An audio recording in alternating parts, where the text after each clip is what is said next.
Hi all welcome back to my channel. ನಮ್ಮ Teju ಪಾಪದು birthday ಇತ್ತಲ್ವ, ಅದೇ blog ಆಗಿರುತ್ತೆ. ತುಂಬ ದಿನ ಆದಮೇಲೆ ಫ್ರೆಂಡ್ಸ್ ಎಲ್ಲ ಸಿಗ್ತಾ ಇದ್ದೀವಿ. ಯಾಕಂದರೆ ರಜಕ್ಕೆಲ್ಲ ಊರಿಗೆ ಹೊಟ್ಟೋಗಿದ್ರು, ಹಂಗಾಗಿ ಯಾರೂ ಸಿಕ್ಕೂ ಇಲ್ಲ, ಕಾಂಟ್ಯಾಕ್ಟಲ್ಲೂ ಇರಲಿಲ್ಲ. ಇಲ್ಲೊಂದು ಮೆಸೇಜ್ ಮಾಡ್ಕೋತಿದ್ರು ಅಷ್ಟೇ. ಹಂಗಾಗಿ ಇವಾಗ ಎಲ್ಲರೂ ಸಿಗ್ತಿದ್ದಾರಲ್ವ, ಏನೋ ಒಂಥರ ಖುಷಿ. ಫಸ್ಟು ಅಡುಗೆ ಮಾಡ್ಕೋಬೇಕಂದ್ರೆ ಈ ದೊಡ್ಡ ಗ್ಯಾಸ್ ಇಟ್ಕೊಂಡ್ರೆ ತುಂಬ ಹಿಂಸೆ ಆಗುತ್ತೆ. ಇದನ್ನ ಹಚ್ಚಕ್ಕೆ ನಂಗೆ ಸಿಕ್ಕಾಬಟ್ಟೆ ಭಯ, ಎಲ್ಲೋದ್ರೂ ಆದ್ರೂ ಹಚ್ಚೋಣ ಅಂತ ಅಂದ್ಬಿಟ್ಟು ಹಚ್ತಾ ಇದೆ. ಬಟ್ ಅದು ಸರಿಯಾಗಿ ಫಿಟ್ ಆಗಿಲ್ಲ ಅಂದ್ರೂ ಹಚ್ಕೊಳ್ಳಲ್ಲ, ಒಲೆ ಕರೆಕ್ಟಾಗಿಲ್ಲ ಅಂದರೂ ಹಚ್ಕೊಳ್ಳಲ್ಲ. ಹಂಗಾಗಿ 2-3 ಸಲ ಟ್ರೈ ಮಾಡಿದೆ. ಆ್ಯಕ್ಚುಲಿ ಇದು ಲೈಟರಲ್ಲಿ ಹಚ್ಚೋಕ್ಕಿಂತ ಮ್ಯಾಚ್ ಬಾಕ್ಸಲ್ಲೇ ನೀಟಾಗಿ ಹಚ್ಕೊಬೋದು. ಈ ದೊಡ್ಡ ಒಲೆ ಒಂದೊಂದ್ಸಲ ಜೋರಾಗಿ ತಿರುಗಿಸ್ಬಿಟ್ರೆ ಬರ್ರಂತ ಬಂದುಬಿಡುತ್ತೆ. ಸೊ ಫೇಸ್ನ ಸ್ವಲ್ಪ ಹಿಂದೆ ಎತ್ಕೊಂಡು ಮುಖಾನ ಹಚ್ಚಬೇಕು. ನನಗೆ ಅದು ಹಚ್ತಾನೇ ಇಲ್ಲ ಅನ್ನೋದೇ ಬೇಜಾರಾಗೋಗಿತ್ತು. ಫೈನಲ್ಲಿ ಹಚ್ಕೊಟ್ಬಿಟ್ಟು ಬಂದೆ. ಅಲಿಕಿ ಆಲ್ರೆಡಿ ಬೇಗನೆ ಹೋಗ್ಬಿಟ್ಟು ಸ್ವಲ್ಪ ಹೆಲ್ಪ್ ಮಾಡ್ತಿದ್ಲು. ನಾನು ಸ್ವಲ್ಪ ಇಬ್ಬರು ಮಕ್ಕಳಿದ್ದಾರಲ್ಲ, ಹೋಗೋಣ ಅಂತ ಅಂದ್ಕೊಂಡಿದ್ದೆ ಬೇಗನೆ, ಅವಳಿಗೂ ಹೆಲ್ಪ್ ಮಾಡೋಣ. ನಮ್ಮ ತೇಜುಗೂ ಪಾಪ ಚಿಕ್ಕ ಮಕ್ಕಳು, ಅವಳಿಗೂ ಹೆಲ್ಪ್ ಮಾಡೋರು ಯಾರೂ ಇಲ್ಲ. ಅವಳಿಗೆ ಅವರಮ್ಮ ಇದ್ದಿದ್ರೆ ಎಲ್ಲ ಕೆಲಸ ಹೆಲ್ಪ್ ಮಾಡಿಕೊಡೋರು. ಪಾಪ ಅವಳಿಗೂ ಅವರಮ್ಮ ಇಲ್ಲದೆ ಇರೋ ಕಾರಣ ನನ್ನ ಫ್ರೆಂಡ್ಸು ತುಂಬ ಚೆನ್ನಾಗಿ ಹೆಲ್ಪ್ ಮಾಡ್ತಾರೆ. ಏನಾದರೂ ಫಂಕ್ಷನ್ ಇದ್ದರೆ ನಾವೇ ಎಲ್ಲ ಮಾಡೋಣ ಹೋಗಿ ಅಂತ ಅಂದ್ಬಿಟ್ಟು ಪಾಪ ಅವರವರೇ ಕೇಳ್ತಾರೆ ಬರ್ತೀವಿ ಅಂತ ಅಂದ್ಬಿಟ್ಟು. ಲಾವಣ್ಯ ಇದ್ದಿದ್ರೆ ಬಂದಿರೋಳು, ಅವಳು ಇವಾಗ ಕೆಲ್ಸಕ್ಕೆ ಹೋಗ್ತಿರೋ ಕಾರಣ ಬರಲಿಲ್ಲ. ಸೊ ಹಂಗಾಗಿ ಇಲ್ಲಿ ನಮ್ಮ ತೇಜು ಮತ್ತು ಪಾಪು, ಅವಳದೇ ಬರ್ಡೇ ಇವತ್ತು. ಎಲ್ಲರೂ ಆಲ್ರೆಡಿ ಮಕ್ಕಳೆಲ್ಲ ಕೂತ್ಕೊಂಡು ಎಂಜಾಯ್ ಮಾಡ್ತಾಯಿದ್ರು. ನಾನು ಸ್ವಲ್ಪ ಹೆಲ್ಪ್ ಮಾಡೋಣ ಅಂತ ಅಂದ್ಬಿಟ್ಟು ಸಣ್ಣ ಪುಟ್ಟದೆಲ್ಲ ಹಚ್ಕೊಡ್ತಿದ್ದೆ. ನಾನು ಏನಷ್ಟು ಹೆಲ್ಪ್ ಮಾಡಲಿಲ್ಲ, ಲೇಟಾಗಿ ಹೋಗಿದ್ದರಿಂದ ಅವರೆಲ್ಲ ಮಾಡಿಕೊಟ್ಟಿದ್ಲು. ಬಟ್ ನಮ್ಮ ಕೈಲಿ ಎಷ್ಟಾಗುತ್ತೆ ಅಷ್ಟಾದರೂ ಮಾಡಿಕೊಡ್ಬೇಕಲ್ವ ಅಂತ ಅಂದ್ಬಿಟ್ಟು ಪಾಪು ಎಷ್ಟು ಕ್ಯೂಟಾಗಿ ಮಲ್ಕೊಂಡಿತ್ತು. ಈ ಮಕ್ಕಳುಗಳು ಒಂಥರ ಬರ್ಡೇ ಅಂದರೆ ಎಲ್ಲರೂ ಸೇರಿಕೊಂಡ್ರೆ ಏನೋ ಒಂಥರ ಖುಷಿ. ಏನಾದರೂ ಚಿಕ್ಕ ಇವೆಂಟ್ ಆದ್ರೂ ಅಷ್ಟೇ ತುಂಬ ಖುಷಿ ಪಡ್ತಾರಲ್ವ. ಹಂಗಾಗಿ ಕೆಲವೊಂದು ಮಕ್ಕಳು ಆಚೆ ಎಲ್ಲ ಆಟಾಡ್ತಾಯಿದ್ರು. ಅಡುಗೆಗೆ ಬಿರಿಯಾನಿ ಮತ್ತು ಚಿಕನ್ ಚಾಪ್ಸ್ ಮಾಡೋಣ ಅಂತ ಅಂದ್ಬಿಟ್ಟು ಎರಡೂ ರೆಡಿ ಮಾಡ್ಕೊಂಡಿದ್ರು. ಅದ್ರ ರೆಸಿಪಿ ಎರಡೂ ನಾನು ಶೇರ್ ಮಾಡ್ತೀನಿ. ತುಂಬಾ ಚೆನ್ನಾಗಿತ್ತು, ಹಂಗಾಗಿ ಶೇರ್ ಮಾಡೋಣ ಅಂತ. ನಾನು ಯಾವುದೇ ವಿಡಿಯೋ ಅಪ್ಲೋಡ್ ಮಾಡಿದಾಗಲೂ ಅಡುಗೆ ಚೆನ್ನಾಗಿದ್ದರೆ ಮಾತ್ರ ನಾನು ಅಪ್ಲೋಡ್ ಮಾಡೋದು, ಇಲ್ಲ ಅಂದರೆ ಮಾಡೋಕ್ಕೋಗಲ್ಲ. ಸೊ ಟೇಸ್ಟ್ ಅಂತೂ ತುಂಬಾ ಚೆನ್ನಾಗಿತ್ತು, ಈಸಿಯಾಗೂ ಮಾಡ್ಕೋಬೋದು. ಹಂಗಾಗಿ ಒಂದು ದೊಡ್ಡ ಪ್ಯಾನ್ಗೆ 4 kgಗೆ ಮಾಡ್ತಾಯಿದ್ದೀವಿ. ಅದ್ರ ಅಳತೆಗೆ ನಾನು ಹೇಳ್ತೀನಿ ಹೇಗೆ ಮಾಡೋದು ಅಂತ ಅಂದ್ಬಿಟ್ಟು. ಫಸ್ಟು ಆಯಿಲ್ ಹಾಕ್ಕೊಂಡು ಪಲಾವ್ ಸ್ಪೈಸಸ್ಸು, ಶುಂಠಿ ಬೆಳ್ಳುಳ್ಳಿ ಪೇಸ್ಟು, ಈರುಳ್ಳಿ ತುಂಬ ಚೆನ್ನಾಗಿ ಫ್ರೈ ಆಗಬೇಕು. ಇದು ಈರುಳ್ಳಿ ಅಲ್ಲಿವರೆಗೂ ನಾವು ಫ್ರೈ ಮಾಡ್ಕೊಬೇಕು ಚೆನ್ನಾಗಿ. ಅದು ಎಣ್ಣೆ ಬಿಡುತ್ತೆ ಮೇಲೆ, ಒಂಥರ ಬ್ರೌನ್ ಕಲರ್ ಬಂದು ಅಲ್ಲಿವರೆಗೂ ನಾವು ಚೆನ್ನಾಗಿ ಫ್ರೈ ಮಾಡ್ಕೋಬೇಕು. ನಾವು ಪ್ರತಿ ಚಿಕ್ಕ ಅಡುಗೆ ಮಾಡಬೇಕಾದ್ರೂ ಅಷ್ಟೇ, ಏನಾದರೂ ಮಾಡಬೇಕಾದ್ರೆ ನಾವು ಗ್ರೇವಿ ಎಲ್ಲ ಮಾಡಬೇಕಾದ್ರೆ ಎಣ್ಣೆ ಎಲ್ಲ ಬಿಡಬೇಕು. ಈರುಳ್ಳಿ ಫ್ರೈ ಆಗ್ತಿದ್ದಂಗೆ ಟೊಮೆಟೊನ ಆ್ಯಡ್ ಮಾಡಬೇಕು. ಟೊಮೆಟೊ ಸ್ವಲ್ಪ ಲಾಸ್ಟಲ್ಲೇ ಆ್ಯಡ್ ಮಾಡಬೇಕು, ಯಾಕಂದರೆ ನೀರಿರುತ್ತಲ್ವ, ಈರುಳ್ಳಿ ಫ್ರೈ ಆಗೋಲ್ಲ. ಹಂಗಾಗಿ ಟೊಮೆಟೊ ಹಾಕಿದ್ಮೇಲೆ ಸ್ವಲ್ಪ ಅರಿಶಿನ ಹಾಕಿ ಫ್ರೈ ಮಾಡಬೇಕು. ಪ್ರತಿಯೊಂದೂ ಅಷ್ಟೇ, ಒಂದೊಂದು ಹಾಕಿದ್ಮೇಲೆ ಫ್ರೈ ಮಾಡ್ತಾನೆ ಇರಬೇಕಲ್ವ. ಆಲ್ಮೋಸ್ಟ್ ಎಲ್ಲರಿಗೂ ಗೊತ್ತಿರುತ್ತೆ, ಗೊತ್ತಿಲ್ಲದೆ ಇರೋರಿಗೆ ವಿಡಿಯೋ ಯೂಸ್ ಆಗುತ್ತೆ, ಗೊತ್ತಿರೋರು ಸ್ಕಿಪ್ ಮಾಡ್ಬೋದು, ಏನೂ ತೊಂದರೆ ಇಲ್ಲ. ಆಮೇಲೆ ಮಿಕ್ಸಿ ಜಾರ್ಗೆ ಕೊತ್ತಂಬರಿ ಸೊಪ್ಪು, ಪುದೀನ ಸೊಪ್ಪು, ಹಸಿಮೆಣ್ಸಿಕಾಯಿ ಒಂದೊಂದು 2 ಹಿಡಿಯಷ್ಟು ಹಾಕ್ಕೊಂಡಿದ್ವಿ. ಅದನ್ನು ಪೇಸ್ಟ್ ಮಾಡಿಕೊಂಡು ಈರುಳ್ಳಿ ಟೊಮೆಟೊ ಎಲ್ಲ ಚೆನ್ನಾಗಿ ಫ್ರೈ ಆದಮೇಲೆ ಇದನ್ನು ಆ್ಯಡ್ ಮಾಡ್ಕೋಬೇಕು. ನಮ್ಮ ಕಾವ್ಯ ರೇಗಿಸ್ತಾ ಇದ್ಲು, ಈ ಪೇಸ್ಟ್ನ ಈ ಥರ ಕೈಯಲ್ಲಿ ಚೆನ್ನಾಗಿ ತಗೋಬೇಕು, ಅದು ಸ್ಪೂನಲ್ಲೆಲ್ಲ ಬರೋಲ್ಲ ನೀಟಾಗಿ ಅಂತ ಹೇಳ್ತಾ ಇದ್ಲು. ತುಂಬ ಖುಷಿಯಾಗಿ ನಗಾಡಿಸ್ಕೊಂಡು ಅವಳು ಆರಾಮಾಗಿ ಅಡುಗೆ ಮಾಡ್ತಾಯಿದ್ಲು. ಇದೆಲ್ಲ ಚೆನ್ನಾಗಿ ಮಿಕ್ಸ್ ಆದಮೇಲೆ ಇದು ಎಲ್ಲ ಚೆನ್ನಾಗಿ ಬೇಯಬೇಕು. ಇದು ಮೇಲೆ ಬರ್ತಾ ಇರುತ್ತೆ.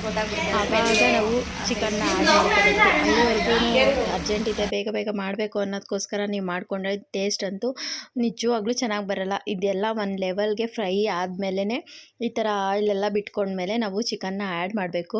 ನಾನು ವೀಡಿಯೋ ಮಾಡ್ತಿರೋ ಕಾರಣ ಕಾವ್ಯ ನೀಟಾಗಿ ಹಾಕು, ಕಾವ್ಯ ವೀಡಿಯೋದಲ್ಲಿ ಚೆನ್ನಾಗಿ ಬರುತ್ತೆ ಅಂದಮೇಲೆ ಹೌದಾ ನೀಟಾಗಿ ಹಾಕ್ತೀನಿ ರೀ ಅಂತ ಅಂದ್ಬಿಟ್ಟು ಹಾಕ್ತಾಯಿದ್ಲು. ನಂಗೆ ನೋಡಿ ಇವಾಗ ನೀಟಾಗಿ ಹಾಕ್ತಿದ್ದಾಳೆ. ಇದೆಲ್ಲ ಒಂಥರ ಖುಷಿ ಆಯಿತು. ನಾವು ಹೆಂಗೆ ಅಡುಗೆ ಮಾಡ್ತೀವಿ ಅದನ್ನೇ ನಾವು, ನಮ್ಮ ಜೀವನ ಹೆಂಗಿದೆ ಅದನ್ನೇ ನಾವು ತೋರಿಸ್ಬೇಕು. ಅದು ಏನೋ ಆಡಂಬರಕ್ಕೋಸ್ಕರ ವೀಡಿಯೋಗೋಸ್ಕರ ನಾವೇನೂ ಮಾಡೋಕ್ಕಾಗಲ್ಲ. ಸೊ ಹಂಗಾಗಿ ಈ ಥರ ಚಿಕನ್ ಹಾಕಿದ್ಮೇಲೆ ಸ್ವಲ್ಪ ಹೊತ್ತು ನೀರೇನೂ ಹಾಕ್ತಿಲ್ಲ, ಹಂಗೇ ಸ್ವಲ್ಪ ಫ್ರೈ ಮಾಡ್ಕೊಂಡ್ವಿ. ಆ ಚಿಕನೆಲ್ಲ ನೀರು ಬಿಡುತ್ತಲ್ವ. ಸೊ ಹಂಗಾಗಿ ಇದನ್ನು ಚೆನ್ನಾಗಿ ಫ್ರೈ ಮಾಡಿಕೊಂಡು ಸ್ವಲ್ಪ ಸಾಲ್ಟು, ಮಾಮೂಲಿ ಪೌಡರ್ಸ್ ಎಲ್ಲ ಬರುತ್ತಲ್ಲ, ಚಿಲ್ಲಿ ಪೌಡರು, ಗರಂ ಮಸಾಲ, ಮತ್ತು ಧನಿಯಾ ಪೌಡರು, ಮತ್ತು ಬಿರಿಯಾನಿ ಪೌಡರು, ಎಲ್ಲ ಪೌಡರನ್ನು ಇದೇ ಟೈಮಲ್ಲಿ ನಾವು ಆ್ಯಡ್ ಮಾಡಬೇಕು. ಒಟ್ಟಿಗೆ ಎಲ್ಲನೂ ಹಾಕ್ಕೊಂಡಿದ್ಲು ಅವಳು ಆಲ್ರೆಡಿ ಎಷ್ಟು ಬೇಕಷ್ಟು. ಅದನ್ನು ಹಾಕ್ಕೊಂಡು ಗೊತ್ತಾಗುತ್ತೆ ನಮಗೆ ಖಾರಕ್ಕೆ ಎಷ್ಟು ಬೇಕು ಅಂತ ಎಲ್ಲ ಒಂದೇ ಸಲ ಪ್ಲೇಟಲ್ಲಿ ಹಾಕ್ಕೊಂಡು ಅದನ್ನು ಹಾಕ್ಕೊಂಡ್ಳು ಅವಳು. ಅದರಲ್ಲಿ ಏನೇನು ಹಾಕಿದ್ಯಾ ಅಂತ ನಾನು ಅವಳನ್ನ ಕೇಳಿದೆ. ಆವಾಗ ಅವಳು ಹೇಳಿದ್ರು ಬಿರಿಯಾನಿ, ಧನಿಯಾ, ಗರಂ ಮಸಾಲ, ಅರಿಶಿನ ಪುಡಿ ಮತ್ತು ಅರಿಶಿನ ಪುಡಿನೂ ಆ್ಯಡ್ ಮಾಡಿದ್ದಾಳೆ. ಚಿಲ್ಲಿ ಸ್ವಲ್ಪ ಖಾರ, ಮಕ್ಕಳು ಸ್ವಲ್ಪ ಖಾರ ತಿನ್ನೋದ್ರಿಂದ ಸ್ವಲ್ಪ ಖಾರನ ಕಡಿಮೆನೇ ಮಾಡ್ಕೊಳ್ಳಿ, ನಮ್ಗೆ ಗೊತ್ತಿರುತ್ತೆ ನಾವು ಎಷ್ಟು ಖಾರ ತಿಂತೀವಿ ಅಂತ ಅಂದ್ಬಿಟ್ಟು. ಅದ್ರ ತಕ್ಕನಾಗಿ ನೀವು ಖಾರನ ಆ್ಯಡ್ ಮಾಡ್ಕೋಬೋದು. ಕೆಲವೊಬ್ಬರಿಗೆ ಮಸಾಲೆ ತುಂಬ ಇಷ್ಟ ಆಗಲ್ಲ, ಒಂಥರ ಮಕ್ಕು ಕೊಡ್ದಂಗೆ ಆಗ್ಬಿಡುತ್ತೆ. ನಾವು ಆ ಥರ ಏನು ಮಸಾಲೆ ಎಲ್ಲ ಅವಳು ಹಾಕ್ಕೊಂಡಿರಲಿಲ್ಲ. ತುಂಬಾ ಚೆನ್ನಾಗಿ ಎಷ್ಟು ಬೇಕು ಅಷ್ಟೇ ಹಾಕ್ಕೊಂಡಿದ್ಲು. ಈ ಥರ ಚಿಕನ್ ಎಲ್ಲ ಚೆನ್ನಾಗಿ ಫ್ರೈ ಆದಮೇಲೆ ಆಮೇಲೆ ನಾವು ನೀರನ್ನ ಆ್ಯಡ್ ಮಾಡ್ಕೋಬೇಕು. ಚಿಕನ್ನು ಹಾಕಿದ ತಕ್ಷಣವೂ ನೀರು ಹಾಕ್ಬಾರ್ದು, ಸ್ಮೆಲ್ಲು ಅದು ಒಂಥರ ಬಂದುಬಿಡುತ್ತೆ. ಚಿಕನಲ್ಲಿರೋ ಕೆಟ್ಟದು ಇರುತ್ತಲ್ಲ, ಆ ನೀರೆಲ್ಲ ಸುಂಡಿ ಮತ್ತು ಅದು ಆಯಿಲು ಮೇಲೆ ಬಂದ ಮೇಲೇ ನಾವು ನೀರು ಆ್ಯಡ್ ಮಾಡಬೇಕು.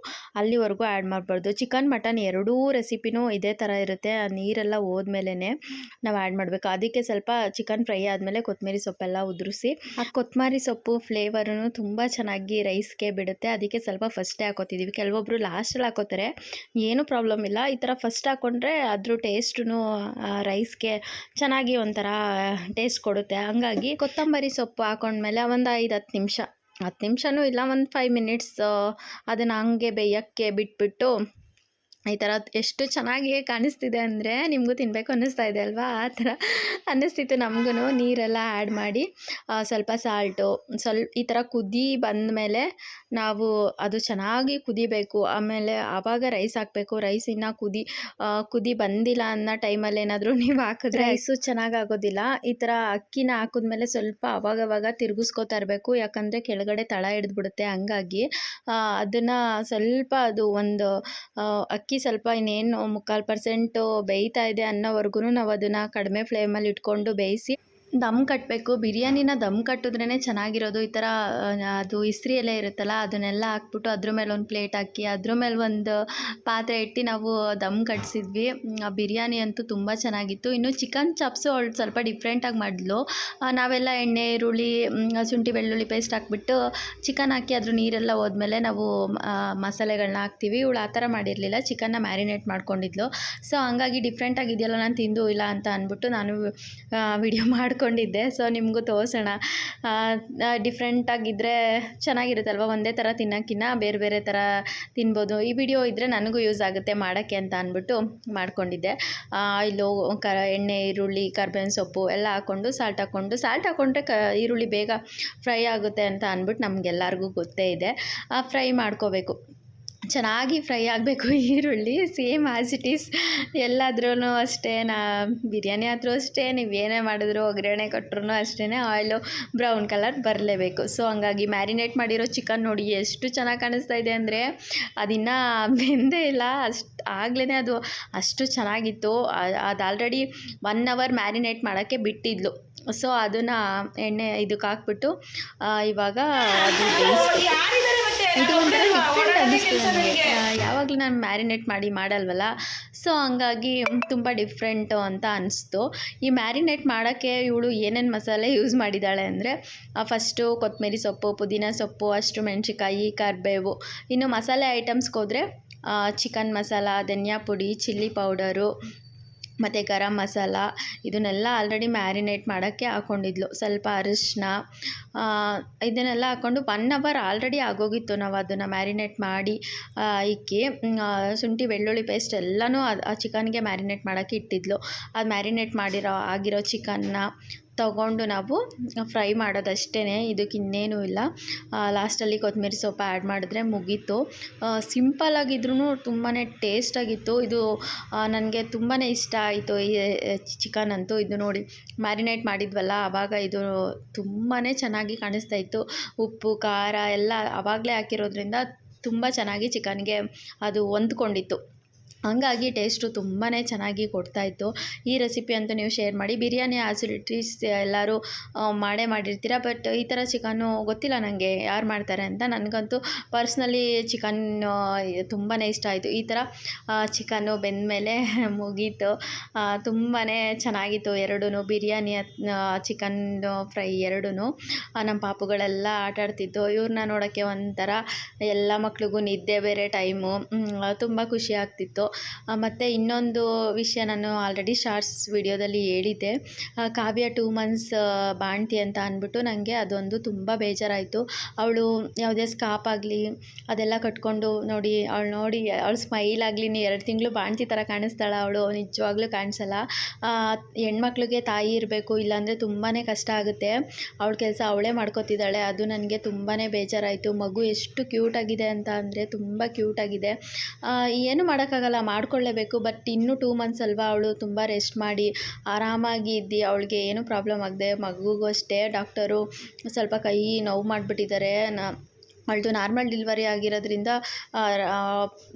ಬರಬೇಕಾದ್ರೆ ಅಂದರೆ ಪಾಪು ಡೆಲಿವರಿ ಟೈಮಲ್ಲಿ ಆ ಥರ ನೋವು ಮಾಡಿಬಿಟ್ಟಿದ್ದಾರೆ. ಅದು ತುಂಬಾ ಬೇಜಾರಾಯಿತು. ಮೊದಲೇ ಯಾರು ನೋಡ್ಕೊಳಕ್ಕೆ ಇಲ್ಲದೆಯವರು ನಮ್ಮಂಥವ್ರಿಗೆ ಈ ಥರ ಮಾಡಿಬಿಟ್ರೆ ಇನ್ನೂ ಕಷ್ಟ ಆಗುತ್ತೆ. ಡೈಲಿ ಹಾಸ್ಪಿಟಲು ಅದು ಇದು ಎಲ್ಲ ಸ್ವಲ್ಪ ನೋಡಿಕೊಂಡು ಡಾಕ್ಟರ್ಸೂ ಮಾಡಬೇಕು. ಅವಳು ಪಾಪ ದಿನ ಹಾಸ್ಪಿಟಲ್ ಕರ್ಕೊಂಡೋಗಿ ಬರ್ತಿದ್ದಾಳೆ. ಅದು ತುಂಬಾ ಬೇಜಾರಾಯಿತು. ಇದು ನನ್ನ ಫ್ರೆಂಡು ತೇಜು, ಅವಳಿಗೂ ಅಷ್ಟೇ ಅವರ ಅಮ್ಮ ಇಲ್ಲ. ಬಟ್ ನನ್ನ ಫ್ರೆಂಡ್ಸ್ ಎಲ್ಲ ತುಂಬ ಚೆನ್ನಾಗಿ ಸಪೋರ್ಟ್ ಮಾಡ್ತಾರೆ. ಎಲ್ಲ ಒಟ್ಟಿಗೆ ಬಂದು ನಿಂತ್ಕೊಂಡು ಏನಾದರೂ ಫಂಕ್ಷನ್ ಇದ್ದರೆ ಎಲ್ಲರೂ ನಾವು ಬಂದು ಮಾಡ್ಕೊಡ್ತೀವಿ ಅಂದ್ಬಿಟ್ಟು ಅವರೇ ಬರ್ತಾರೆ. ನನ್ನ ಮಗನ ಬರ್ಡೇ ಮಾಡಬೇಕಾದ್ರೂ ಅಷ್ಟೇ ಹೋಟ್ಲಲ್ಲಿ ತುಂಬ ಜಾಸ್ತಿ ಆಗುತ್ತೆ, ಮನೇಲೇ ಮಾಡೋಣ ಅಂತ ಹೇಳಿದ್ರು. ಬಟ್ ನಮ್ಮ ಮನೆಯವರು ಒಪ್ಕೊಳ್ದೇ ಇರೋ ಕಾರಣ ನಾವು ಅಲ್ಲಿ ಮಾಡಿದ್ದು. ಬಟ್ ನನ್ನ ಫ್ರೆಂಡ್ಸು ತುಂಬಾ ಚೆನ್ನಾಗಿ ಎಲ್ಲರೂ ಬೇಗ ಬಂದು ಎಲ್ಲ ಪ್ರಿಪ್ರೇಷನ್ ಮಾಡಿಕೊಂಡು ಎಲ್ಲರೂ ತುಂಬ ಚೆನ್ನಾಗಿ ಹೆಲ್ಪ್ ಮಾಡ್ತಾರೆ. ಇನ್ನು ಕೆಲವೊಂದು ಸಲ ಯೋಚನೆ ಮಾಡೋಕ್ಕೋದ್ರೆ ಫ್ಯಾಮಿಲೀಸೇ ಅಷ್ಟು ನಮಗೆ ಸಪೋರ್ಟ್ ಮಾಡಲ್ಲ, ಹೆಲ್ಪ್ ಮಾಡಲ್ಲ. ಹಂಗಾಗಿ ನನಗೆ ಆ ಥರ ಅನ್ನಿಸ್ತು. ಯಾವಾಗಲೂ ಫ್ರೆಂಡ್ಸು ನಮಗೆ ತುಂಬ ಚೆನ್ನಾಗಿರ್ತಾರೆ. ಎಲ್ಲ ಬರ್ಡೇಲಾಗಲಿ ಯಾವುದೇ ಫಂಕ್ಷನ್ ಆಗಲಿ ನಮ್ಮ ಲಿಕ್ಕಿ ಲಾವಣ್ಯ ಫಸ್ಟ್ ಹೋಗ್ತಾರೆ. ನಮಗೆ ಸ್ವಲ್ಪ ಮಕ್ಕಳಿರೋದ್ರಿಂದ ಸ್ವಲ್ಪ ನಾವು ಲೇಟ್ ಆಗ್ತದೆ. ಅವರಿಬ್ಬರಂತೂ ತುಂಬ ಬೇಗ ಹೋಗಿ ಮಾಡ್ತಾರೆ. ಬಟ್ ಈ ಸಲ ನಮ್ಮ ಲಾವಣ್ಯ ಕೆಲ್ಸಕ್ಕೆ ಸೇರ್ಕೊಂಡಿರೋ ಕಾರಣ ಅವಳು ಸ್ವಲ್ಪ ಬರೋದು ಲೇಟ್ ಆಯಿತು. ಏನೂ ಪ್ರಾಬ್ಲಮ್ ಇಲ್ಲ. ಬಟ್ ತುಂಬಾ ಚೆನ್ನಾಗಿ ಬರ್ಡೇ ಎಲ್ಲ ಸೆಲೆಬ್ರೇಟ್ ಮಾಡಿದ್ವಿ. ಮತ್ತು ನಮ್ಮ ತೇಜುಗೂ ಖುಷಿ ಆಗಿರುತ್ತೆ, ಗೊತ್ತಿಲ್ಲ, ನಾನು ಇನ್ನೂ ಕಾಲ್ ಮಾಡಿ ಏನೂ ಕೇಳಲಿಲ್ಲ. ಮಕ್ಕಳೆಲ್ಲ ತುಂಬ ಎಂಜಾಯ್ ಮಾಡಿದ್ರು, ನಾವು ತುಂಬಾ ಎಂಜಾಯ್ ಮಾಡಿದ್ವಿ. ಬಟ್ ಜೀವನದಲ್ಲಿ ಬಾಣತನ ಅನ್ನೋದು ತುಂಬಾ ಇಂಪಾರ್ಟೆಂಟು. ಕಾವ್ಯ ನೋಡಿ ನನಗೆ ಅನುಭವದ ಮಾತಿದು. ತುಂಬಾ ಬೇಜಾರಾಯಿತು. ಕೆಲವೊಬ್ಬರು ಅಬಾರ್ಷನ್ ಆಗಿರೋರೆ 6-7 ತಿಂಗಳು ಬಾಣತನ ಮಾಡಿಸ್ಕೊಂಡು ಬರೋ ಕಾಲ ಇದು. ಬಟ್ ನಮಗೆ ಮಗು ಇದ್ರೂ ನಾವು ಆ ಥರ ಮಾಡಿಸ್ಕೊಳಕ್ಕಾಗಲಿಲ್ಲ ಅನ್ನೋ ಬೇಜಾರು. ಇವಳು 2 ತಿಂಗಳಿಗೆ ನನಗೆ ಸ್ವಲ್ಪ ನಮ್ಮ ಮನೆಯವರು ನನಗೆ 3-4 ಮಂತ್ಸು ಮಾಡಿಕೊಟ್ಟಿದ್ದಾರೆ, ಬೆಳಗ್ಗೆ ತಿಂಡಿ ಆಗಲಿ ಏನಾದರೂ ಆಗಲಿ.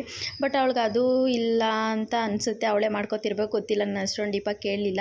ಅವಳೆಲ್ಲ ತಿಂಡಿ ಎಲ್ಲ ಒಬ್ಬಳು ಹುಡುಗಿ ಇದ್ದಾಳೆ, ಅವಳು ಸ್ವಲ್ಪ ಹೆಲ್ಪ್ ಮಾಡ್ತಾಳೆ. ಮಗು ಅಂತೂ ತುಂಬಾ ಕ್ಯೂಟಾಗಿದೆ, ಹೆಣ್ಣು ಪಾಪು ತುಂಬಾ ಚೆನ್ನಾಗಿದೆ. ಅದು ನಿದ್ದೆ ಮಾಡ್ತಿತ್ತು. ಅವಳು ಅಡುಗೆ ಎಲ್ಲ ಮಾಡಬೇಕಾದ್ರೆ ಆರಾಮಾಗಿ ಪೀಸ್ಫುಲ್ಲಾಗಿ ನಿದ್ದೆ ಮಾಡ್ತಿತ್ತು. ಅವಳಿಗೆ ಒಳ್ಳೆಯದಾಗಲಿ, ಪಾಪು ಬೇಗ ಹುಷಾರಾಗಲಿ. Thank you for watching. Thank you.